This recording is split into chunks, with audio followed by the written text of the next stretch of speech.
あと8ヶ月なのだ。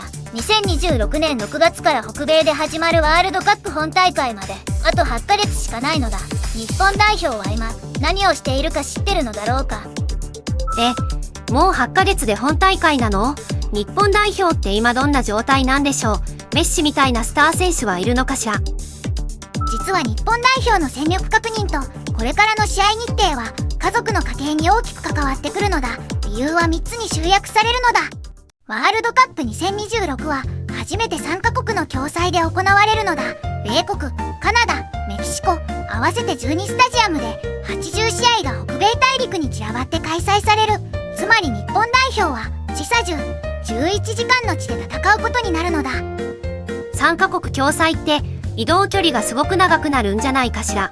日本の選手たちは時差ボケで試合に臨むことになるわね。それって戦力が落ちるってことよ。その通りなのだ。だから日本代表の対戦相手は非常に重要なのだ。日本は F 組に組まれた。相手はドイツ、スペイン、そしてコスタリカ。ドイツとスペインは2018年ロシア大会でも同じ F 組の相手だったのだ。8年前と同じグループなの？ドイツとスペインだったらワールドカップの強豪国じゃないですか。日本が勝つのって相当難しいわ。ここが面白いのだ。ドイツは2018年本大会のグループリーグで敗退したのだ。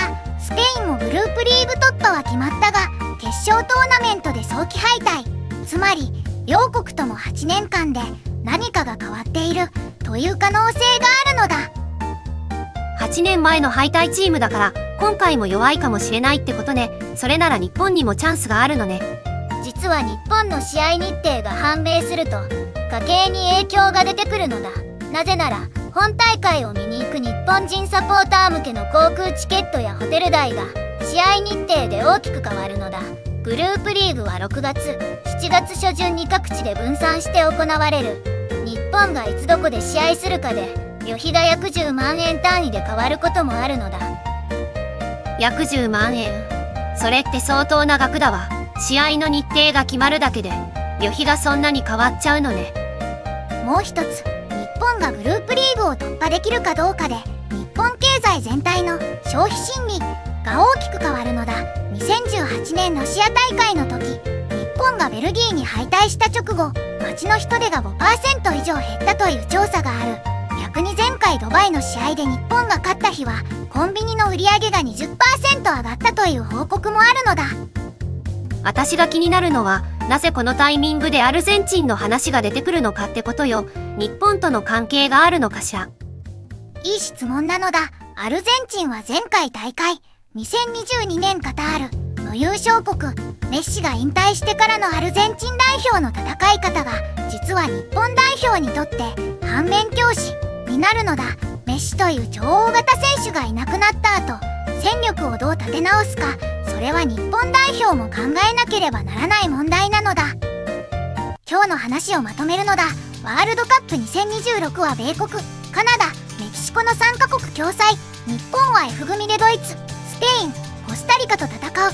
試合日程が決まればサポーター向けの旅費が約10万円単位で変わる。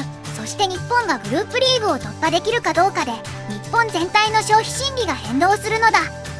つまり日本代表の活躍はただサッカーだけの話じゃなくて日本人の家計と心理全体に影響するってことね。それなら日本代表がいかに準備するか私たちの生活に直結してるわけよ。明日は中東情勢の続編、イラン、米国の対立がホルムズ海峡の石油流速に与える影響を掘るのだ。チャンネル登録で明日の解説を見逃さないでほしいのだ。海外ニュースを日本の生活で読み解くずんだもん海外ニュースなのだ。また明日なのだ。